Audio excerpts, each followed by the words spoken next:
Eu vou pegar esse gancho aí. É a questão da depressão, né? Pós-pandemia, tem muita gente com dificuldade de estabelecer projetos. E a pandemia é a doença mais séria do bem-estar emocional atual? Então, na pandemia, né? Igual o Fábio perguntou para os doutores, para mim, né, no meu ver, eu sou autista, tive diagnóstico com 40 anos, né? Eu tô com 42. Então, para mim não mudou muita coisa, porque eu não saio de casa. Então, eu até, na verdade, eu achei não bom, logicamente, por tudo que tá acontecendo, mas eu não tinha muita visita, então. E eu sou bem assim, eu gosto de ficar muito sozinho, estudando. Mas a demanda na clínica aumentou. Eu tive que me adaptar para os atendimentos online. Aumentou muito. E até na questão que eu percebi, não foi nem a questão da depressão em si que aumentou. Aumentou muito as crises de ansiedade. De ter ficado em casa. Tinha uma tristeza profunda também, por causa, igual o Fábio falou, pessoas que não podiam ver a família, a mãe mora em outra cidade, a pessoa estava acostumada a ter esse convívio, e daí era só pela internet, então tem aquela tristeza profunda. A falta de propósito também, de quem estava acostumado a sair, trabalhar, fazer as coisas, viver. Tem gente que gosta de sair no final de semana, e isso foi meio que cortado, né, por causa da questão da saúde. Então isso traz uma tristeza. Mas o que mais me chamou a atenção foi as crises de ansiedade. O número, aumentou muito de procura na época da pandemia, porque estava tendo crise, falta de ar, achando que ia morrer, e tudo isso era crise de ansiedade do como vai ser o amanhã. Ansiedade, né? E se não passar isso? E se não voltar? Daí eles começaram... E a televisão, ela informa muito, mas depende como que você recebe isso também. Você recebe só aquele catástrofe mesmo, aquelas informações ruins, você começa a pensar, nossa, e esse novo normal? Leva a depressão. Como sim, você começa a ter isso na sua cabeça e gerar uma ansiedade, um estado de ansiedade, né? Que a gente falou do medo. A ansiedade também é um estado natural da gente. A ansiedade, ela nos traz o quê? Antecipação. Isso é bom. Eu me antecipo para alguma coisa que vai dar errado, porque eu tenho esse poder aqui na mente de ir no futuro e voltar, né? Ir no pensamento das possibilidades. Só que quando isso começa a ser disfuncional, começa a se tornar um transtorno. Quando eu começo a ter medos imaginários. E se eu pego Covid semana que vem? Sim. E se eu morro? Fulano morreu lá, aumentou o número de morte. Ai, meu Deus, é um caos. Seu corpo começa a se preparar para lutar contra isso ou fugir. Aí começa a dar os estados, as crises. Isso aumentou bastante. Ô Gabriel, deixa eu voltar um pouquinho, pegar um gancho aí, respeitando toda a privacidade aí, com muita liberdade. Como que foi esse diagnóstico de autismo aos 40 anos? Foi muito, a gente fala, foi muito louco, né? Eu, a vida inteira, eu sempre fui aquele meninão meio estranho, meio fora, assim, não era muito de fazer amizade. Uma certa época eu tinha muita vergonha, minha mãe falava, vai ali na padaria comprar pão. Eu falava, eu não conheço padeiro, não queria conversar. Daí com 13 para 14 anos, minha mãe me pôs no teatro. Aí o teatro me ajudou muito, tanto que hoje eu dou aula de teatro também, eu dou aula lá no Cezinho, nas irmãs. Sim, lá no Taboãozinho, eu dou aula lá de teatro também. E isso me ajudou bastante. Mas pra mim, todo mundo pensava igual eu pensava. Depois eu fui reparando que eu não tinha uma boa comunicação. Então eu comecei a estudar, naquela época eu tinha que ir na biblioteca, pegar livro, não tinha esse acesso à internet, né? Mas comecei a ver expressão facial, comunicação não verbal, linguagem silenciosa, como que eu conseguia ler as pessoas. Tudo estratégia... O corpo fala. Sim, o corpo fala, tudo estratégia, Paul Ekman, que eu estudei bastante, tudo estratégia para melhorar minha comunicação, mas sem saber que eu era autista. Aí a vida foi passando, lógico que eu tive bastante prejuízos durante a vida, prejuízos de perder oportunidade, profissional, de socialização. E depois, dentro do meu casamento, um casamento de 11 anos, eu vi que alguma coisa estava muito errada. Minha esposa me cobrava, né? Você não sai comigo. As amigas falavam, nossa, mas não tem foto de vocês dois juntos. E eu nunca saía. E eu falava, nossa, por que será que eu não consigo sair? Mas o assunto não me interessava. As pessoas, assim, neurotípicas, né? Vou fazer normais, né? Neurotípicas. Vocês usam muita figura de linguagem, usam muito metáfora, analogia, piada, sabe? Como que eu falo? Ironia, sarcasmo. E o meu cérebro não entende isso com facilidade. Então, você fala uma coisa, o doutor conta uma história, hoje eu já tenho esse mecanismo de ficar me perguntando, essa história é uma piada, essa história é tal, mas antes eu acreditava em qualquer coisa. Né? Eu dou até um exemplo, tipo assim, você está na escola, daí você fala, eu preciso usar o banheiro, o professor fala, vai num pé e volta no outro. Vai num pé, usa e volta no outro. E aí o professor vira e fala assim, você está zombando de mim? Não, é que ele mandou eu ir num pé e voltar no outro. Ela usou de uma figura de linguagem. Sim, e meu cérebro não processa. Então, eu comecei por trabalhar nessa área, né? Tipo, eu não sou psicólogo, mas eu estudei terapias e agora estou me formando em psicanálise, que é a área que eu gosto. Então, por entrar nessa área, eu comecei a me questionar, o autoconhecimento. Eu comecei a falar, o que há de errado comigo? Eu não penso, eu não sinto como as pessoas. E daí eu fui fazendo aqueles testes na internet. Todos os testes davam Asperger, né? O antigo Asperger, que agora é o autismo, né? Nível de suporte 1. Aí eu cheguei para minha esposa e ela falou, então vamos passar no profissional. Daí eu passei numa psicóloga, até agradeço muito ela, Ana Basile, gente muito boa. E daí deu o relatório e daí veio o laudo de autismo aos 40 anos. Isso, a partir desse diagnóstico, o que mudou? Tudo. Tudo. Primeiro eu entrei no que eles chamam do luto pós-diagnóstico. Dificuldade de aceitar. Culpava minha família, como não percebeu, tal. Mas depois eu fui aceitando, porque eu tenho hiperfoco em estudo. Então pra mim é muito fácil ficar 12, 16 horas estudando. Eu amo fazer isso. Às vezes nem almoço, nada, e fico estudando. Isso já é do autista mesmo, né? Tem um autista, ele tem o hiperfoco. Inteligente, né? No meu caso eu tenho, né, o QI o superior à média. Tá. Então isso também me ajuda a focar ali. E daí eu fui vendo as qualidades. Só que daí também eu pude falar não para algumas pessoas, coisas que antes eu não falava. Eu me obrigava a fazer algumas coisas porque eu achava que tinha que ser assim. Hoje em dia não, você me chama para ir tipo numa festa com muito barulho, eu tenho hipersensibilidade auditiva, visual, então eu tenho muita enxaqueca. Hoje eu já sei que é por causa disso. Eu falo não vou. Outras coisas que eu aprendi também, eu era muito direto, né, que eles chamam de sincericídio.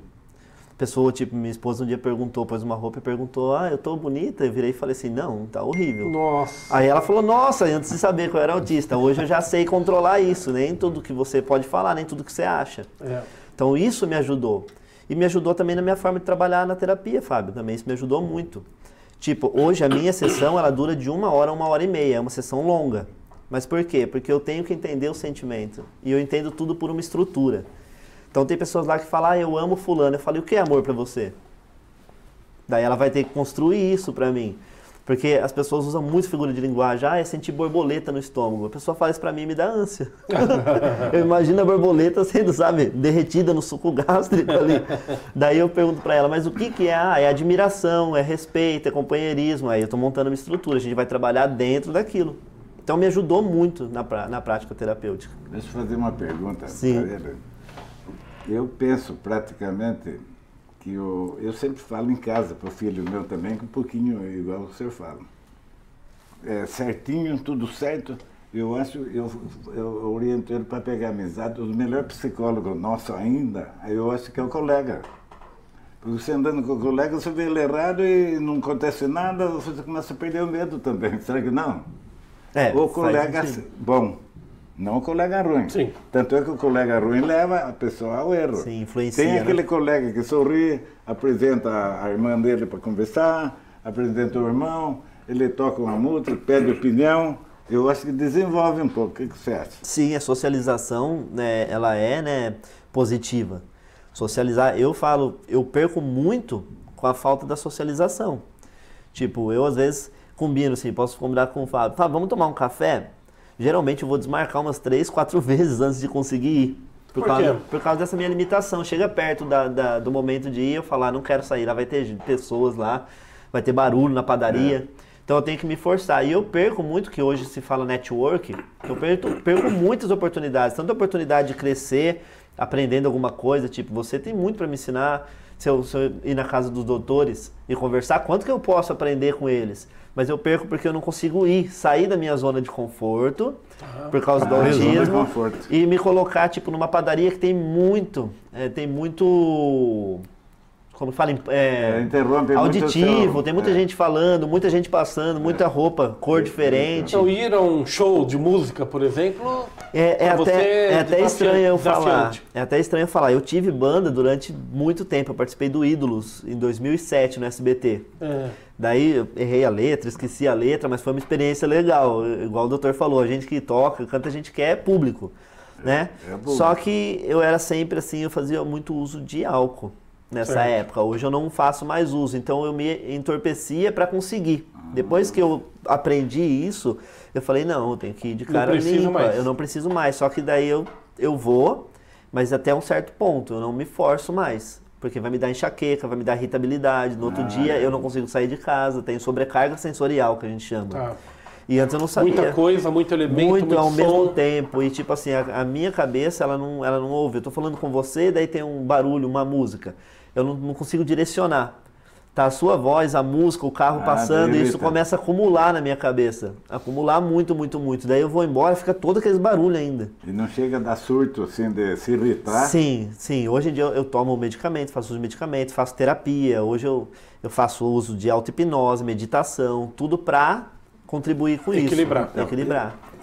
E se você começar, vamos dizer, perceber, assim, conscientemente, que nada é correto, o mundo não é perfeito, você tem que se adaptar com todo mundo, aprender a sorrir, não levar a sério o que o outro fala, não é, seria melhor, né? Sim, eu faço esse movimento dentro de mim, eu faço esse movimento. Uma coisa que eu queria falar, antigamente se falava no autismo, né, só em crianças. Agora começou, né, porque agora evoluiu isso, tem o autismo no adulto, mas eu ainda não vi o autismo no idoso. Eu tenho agora, a gente falando sobre isso, eu estou pensando, eu não conheço nenhum idoso, nem na internet. Com diagnóstico de autismo. Com diagnóstico. Conheço assim, aquele ator americano, teve o diagnóstico agora com 70 anos, que fez O Silêncio dos Inocentes, esqueci o nome dele, Anthony Hopkins. Ele teve agora, com 70 anos, o diagnóstico de autismo. E é brilhante, ele é uma pessoa brilhante. Mas a gente não vê isso muito. Aqui em Tapetininga, onde nós tivemos a oportunidade de nos encontrar, eu conheço um professor, eu não percebia isso, mas pelo que o senhor fala, ele é autista. Ele não tem paciência de levar o carro para arrumar, ele mesmo desmonta o carro. Ele desmonta o carro. Ele não tem paciência de aprender. Eu não consigo desmontar. Ele monta a caminhonete F1000, daquela F1000 cabine dupla. Ele levou 3 vezes lá, a cara não atendeu, ele mesmo arrumou, deixou boa. Como que a gente pode... Existem alguns sinais, né, que podem servir para um diagnóstico? Não. Eu não sei, assim, pegando o exemplo aqui do Dr. Teodoro, hiperatividade num foco só... Ser muito focado, dificuldade de socializar. O que chama mais atenção é essa dificuldade de socializar. Tipo assim, começa a criança, né? Quando a criança começa, eu não consigo fazer amigo, eu sou estranho, eles me chamam de esquisito, eu não gosto do que eles gostam de brincar, de falar isso, me irrita, eles ficam falando muito. Quando é criança... Uma família assim, o autista, como que vive? Então, o adulto, criança, assim... O adulto ou criança... Como criança, como eu não sabia, eu tive uma infância meio complicada, uma adolescência meio complicada. Eu vivi mais tempo na rua, saía muito de casa, dei problemas para minha mãe, por causa que eu fui me anestesiar nesse mundo. Mas, de adulto, eu fiz estratégias que me fizeram viver de uma forma, não com tanta qualidade de vida, mas que deu para viver. Eu fui dar aula, eu não conseguia trabalhar para as pessoas, assim, ter um patrão. Por quê? Porque eu sou extremamente organizado, assim, e tem que me dar todas as tarefas bem dadas. Então, o que eu fiz? Eu fui dar aula de teatro, dar aula de dança. Então, eu aprendi várias coisas, tanto que eu converso com as pessoas e falo, mas você sabe tudo isso? Aula de dança de rua, teatro, né? Eu sou bacharel em teologia e fiz filosofia. Então, eu gosto muito disso. Então, eu fui me virando dessa forma. Então, com a minha família, eu não tive muito impacto, assim, de eles perceberem. Eles só falavam que eu era um artista. Jogava para artista. O Gabriel é artista, ele compõe, ele fica compondo, fica fazendo teatro, porque era mais na minha. E depois de adulto, daí no casamento de 11 anos, daí senti uma certa dificuldade. Porque eu tinha, além do autismo, como comorbidade, eu tenho TOC, transtorno obsessivo compulsivo. Então, tinha que deixar a porta fechada, não podia ligar o ventilador por causa do barulho. E daí eles falavam, nossa, você é chato, né? Vinha como chatice. Isso, manias. Mania. Então isso dificultava. Depois que eu tive o diagnóstico teve uma compreensão maior. Por isso que eu falo que o diagnóstico ele é muito importante, procurar um profissional e ir atrás do diagnóstico. Porque você abre uma compreensão até da família, né? A família para de te chamar de chato e começa a compreender que aquilo ali é uma limitação, é um processamento. Você também começa a aprender também. Eu comecei a aprender várias coisas, né? E isso é muito interessante. Então, mas isso aí geralmente é com pessoa muito inteligente que acontece isso, né? Não, é que assim, o autismo, ele levou muito tempo como que fala? É o estigma que fala? Estigma. Tipo, de inteligente. Autista é inteligente, mas nem tanto. Depende assim. Tipo, o nível de suporte 1, que a gente chama hoje, que é o meu caso, que era o leve, antigamente, eu não tenho problema cognitivo, então minha cognição é boa. Eu não tenho problema verbal, eu converso bem, minha comunicação é boa. Eu consigo acabar um raciocínio. Então, eu tenho as dificuldades. Minha maior dificuldade é social. E a hipersensibilidade e as comorbidades, o toque, transtorno de humor, ansiedade e depressão, que vira e mexe vem, você tem que estar tratando, né? Mas o nível 2, que é o moderado, já vai precisar de mais suporte, porque às vezes ele não é verbal, às vezes ele tem mais crises de irritabilidade, ele vai se bater, vai se machucar. E o nível de suporte 3 vai precisar de uma ajuda contínua, porque ele não vai ter uma emancipação, ele é dependente, ele vai precisar disso. Então, é um espectro, né? E cada autista é diferente de outro. Se conversar com outro aqui, vai ser bem diferente do meu jeito. Sintomas são diferentes. Sim.